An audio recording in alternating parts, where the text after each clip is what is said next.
ইন্ডিয়ার দরকার ছিল বাংলাদেশ রাষ্ট্রের ধ্বংস। রাষ্ট্রের সবগুলো পিলারকে ধ্বংস করে দেওয়া হলো।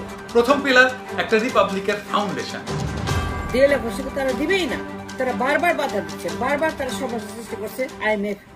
আসসালামু আলাইকুম ভিউয়ার্স, দেশ ও দেশের বাহির থেকে যারা আমার ভিডিওটি প্লে করেছেন জানাচ্ছি আন্তরিক শুভেচ্ছা অভিনন্দন। আশা করি সবাই ভালো আছেন, সুস্থ আছেন, আলহামদুলিল্লাহ। তো ভিউয়ার্স, বাংলাদেশ দ্বাদশ জাতীয় সংসদ নির্বাচনের দুর্বলতার মাধ্যমে ভারত ব্যাপকভাবে বাংলাদেশকে হাত করে নিয়েছে। ভারতেরই একটা অঙ্গরাজ্য বাংলাদেশকে আখ্যায়িত করার জন্য বিভিন্নভাবে সীমান্তে বারবার তারা আঘাত করে যাচ্ছে। এদিকে সরকার দলীয় সকল বিষয়গুলো তারা দখল করে নিয়েছে। ভিউয়ার্স, এই মুহূর্তে বাংলাদেশ কে শাসন করছে? বাংলাদেশ সরকার নাকি ভারত? অল্প সময়ের ভেতরে ভারতেরই অঙ্গরাজ্য ঘোষণা হয়ে যেতে পারে বাংলাদেশ। ভিউয়ার্স, এটা নিয়ে আমরা পিনাকি ভট্টাচার্য স্যারের ব্যাখ্যা বিশ্লেষণ শুনবো, কেউ ভিডিওটি মিস করবো না। সো ভিডিওতে যাওয়ার আগে ছোট্ট রিকোয়েস্ট করবো, যারা এখনো চ্যানেলটি সাবস্ক্রাইব করেননি, নিয়মিত দেশের সকল আপডেট সবার আগে জানতে অবশ্যই চ্যানেলটি সাবস্ক্রাইব করে পাশে রাখবেন। ভিউয়ার্স, আসুন স্ক্রিনে। সেটা বাংলাদেশ আর সিরাজের বাংলার মধ্যে তফাৎ কি? দুইটারই সেনাবাহিনী আছে, শাসক আছে, অ্যাডমিনিস্ট্রেশন আছে, আমলাতন্ত্র আছে, সীমানা আছে, রাজস্ব আদায় আছে, সরকারি কর্মচারী আছে। তফাৎ কি? তফাৎ হচ্ছে রাজত্বে জনগণের শাসক নির্বাচনের ক্ষমতা নাই। সিরাজকে জনগণ শাসক বানায় নাই, এটাই আমাদের নাই। এমনকি ব্রিটিশ আমলেও আমরা শেরে বাংলার সোরার দিকে ভোট দিয়ে নেতা বানাইছিলাম, তাই না? এখন এটা আমরা পারি না, ভয়ঙ্কর ব্যাপার। এটাই কিন্তু কোনো সমস্যা নাই, কোনো দেশের কোনো সমস্যা নাই। এই ভুয়া সংসদ যদি ভোট দিয়া সংবিধান পাল্টায় বাংলাদেশের নাম বাঙ্গুল্যান্ড কইরা দেয়, আমাদের কিছুই করার নাই।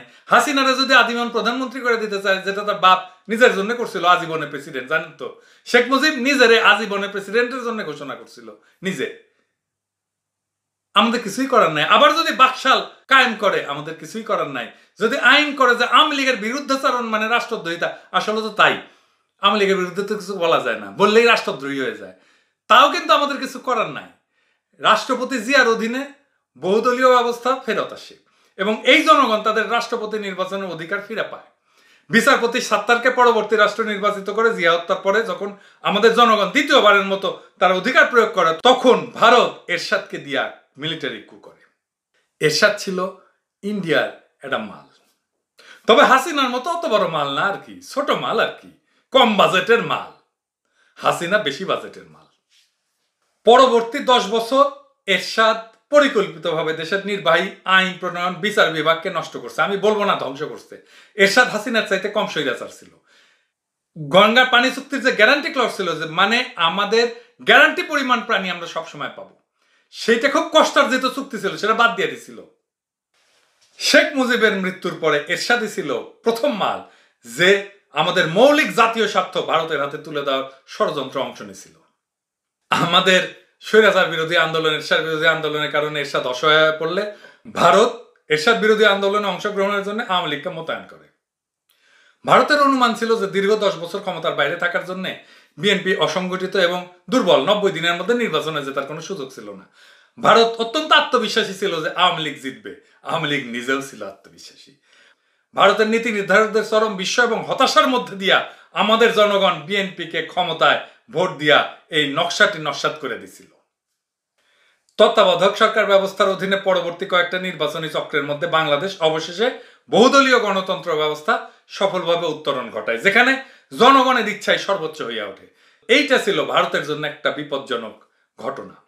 ভারত খুব ভালো করেই জানতো যে প্রকৃত শক্তি আমাদের জনগণের কাছে থাকলে ভারত কখনোই বাংলাদেশকে পরাধীন করতে পারবে না। ভারতের পরবর্তী চক্রান্ত ছিল তত্ত্বাবধায়ক সরকার ব্যবস্থাকে হত্যা করা। ভারত কিভাবে এটা সাধন করে? এই লক্ষ্য সাধনে ভারত তার হাতে পেয়ে যায় আরো একজন জেনারেলকে, যে হলো কুখ্যাত মির্জাফর জেনারেল মইনুল আহমেদ। মইনুদ্দিন ফখরুদ্দিন গাঙ্গের সাথে বোঝাপড়া কইরা ভারত তাদের পদলেহি কেনাবান্দি হাসিনাকে পুনরায় ক্ষমতায় বসায়। এরপরে আরেক মির্জাফর বিচারপতি খায়রুলের মাধ্যমে হাসিনার তত্ত্বাবধায়ক সরকার ব্যবস্থা ধ্বংস কইরা দেয়, সংবিধানের অসাংবিধানিক পরিবর্তন কইরা। এরপরের ইতিহাস আমরা সকলেই জানি, কি করে একের পর এক আমাদের নির্বাচন ব্যবস্থাকে ভেঙে দিয়া ভারত বছরের পর বছর তাদের কৃতদাসদের বাংলাদেশের মসনদে বসায় রাখছে। এই প্রক্রিয়ায় ভারত বাংলাদেশের সকল প্রধান প্রতিষ্ঠানগুলোকে একের পর এক ভেঙে দিছে। নির্বাচন কমিশন বলেন, সংসদ বলেন, সচিবালয় বলেন, আমলাতন্ত্র বলেন, আদালত বলেন, কূটনীতি বলেন, শিক্ষা বলেন, আইন শৃঙ্খলা বাহিনী বলেন, এমনকি আর্মি, সব জায়গাতে ভারতীয় তাবেদারদেরকে পরিকল্পিতভাবে ঢুকাই দেওয়া হয়েছে। অবস্থাটা এমনই হয়েছে যে নির্বাচনে আওয়ামী ক্যান্ডিডেটরা প্রকাশ্যে ঘোষণা দেয় যে তারা ভারতের ক্যান্ডিডেট। এডিটর সাহেব, ওই ক্লিপটা আবার শোনান। এটা তোমাকে মনে রাখতে হবে, আমি ভারতের প্রার্থী, তোমাকে এটা মনে রাখতে হবে। এসবের প্রতিবাদ করলে গুম, খুন, মামলা, হামলা, হাজত, জেল সবকিছু নির্মম ভাবে প্রয়োগ করা হয়েছে। বাংলাদেশের ভূমি এবং বন্দরকে তুলে দেওয়া হয়েছে ভারতের ট্রানজিটের জন্য প্রায় মাগনায়। বাংলাদেশের বাজারকে খুলে দেওয়া হয়েছে অবাধে ভারতীয় পণ্য বিস্তারের জন্য। বাংলাদেশের চাকরিগুলোকে উন্মুক্ত করে দেওয়া হয়েছে ভারতীয় এক্সিকিউটিভ গুলোর জন্য। 26 লক্ষ ভারতীয় কাজ করে, ভারতীয়দের মুখেই শোনেন। 26 লক্ষ ভারতীয় আছে যারা হিন্দু, এখান থেকে চাকরি করতে গেছে। কারণ বাংলাদেশের অর্থনীতি, বিশেষ করে গার্মেন্টস অর্থনীতি, মানে জামা কাপড়ের অর্থনীতি আমাদের চেয়ে অনেক ভালো। আর বাংলাদেশ হয়ে উঠছে ভারতের চতুর্থ রেমিটেন্স আর্নিং দেশ। সেই সাথে চালানো হয়েছে ব্যাপক সাংস্কৃতিক আগ্রাসন। পাঠ্যপুস্তকের বিকৃত পরিবর্তনের মাধ্যমে আগামী প্রজন্মের মগজ ধোলাই কইরা ভারতীয় বানানোর সকল বন্দোবস্ত করা হয়েছে, যাতে কইরা ভবিষ্যতে ভারত বাংলাদেশ দখল কইরা ফেললেও বাংলাদেশের নতুন প্রজন্ম যেন সেটা সহজে গ্রহণ কইরা নেয়। আপনি দেখেন, একটা স্কুলের প্রতিযোগিতায় একটা রকেট বানাইছে, সেখানে লেখাটা হচ্ছে এটা বাংলাদেশ, ভবিষ্যতের বাংলাদেশ, এবং ISRO ভারতের পতাকা। মানে ভারতের অর্জনকে আমাদের অর্জন বলে শেখানো হইতেছে আমাদের স্কুলে। তাছাড়া স্কুলের বাচ্চারা এটা বানাবে কেন? ভারতের পাঁচাটা হাসিনা সরকারের আমলে বাংলাদেশ ভারত সম্পর্ক এতটাই চাকর মনিবের সম্পর্ক হয়ে দাঁড়িয়েছে যে ভারত যদি আমাদের সীমান্তে পাখির মতো বাংলাদেশিদের ঠান্ডা মাথায় খুন করে, এমনকি আমাদের ভূখণ্ডের ভিতরে ঢুকে গিয়া নির্বিচারে বাংলাদেশিদের আহত করে, নিহত করে, তাহলেও বাংলাদেশের সরকার, বিজেপি, প্রশাসন কেউ কিছু বলে না। এডিটর সাহেব, আবার দেখান কিভাবে বাংলাদেশের সীমানার ভিতরে ঢুকা বিএসএফ আমার নাগরিককে গুলি করে।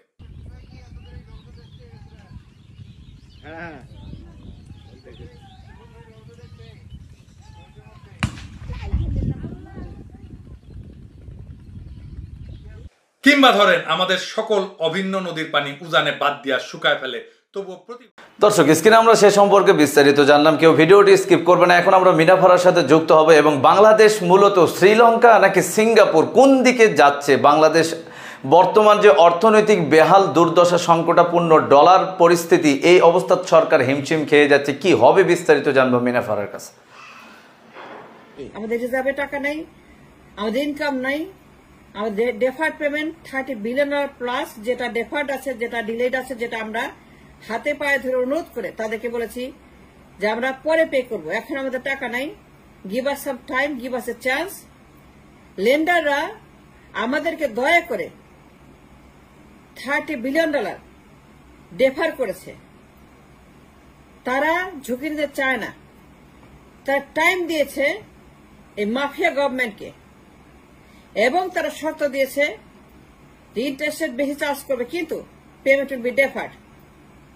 মাফিয়া গভর্নমেন্ট বলেছে যে আমরা পরে এটা হাই ইন্টারেস্টে পে করব, and that $30 billion is going to be $40 billion by the time, but we don't have the money to pay.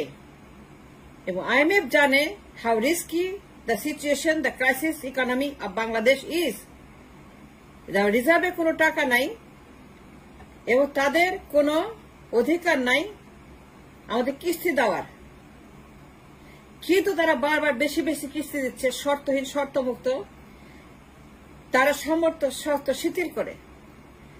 যখন বাংলাদেশ রিজার্ভ ব্যাংক একটা পরীক্ষা তো পাশ করে নাই, যখন মাফিয়া সরকার,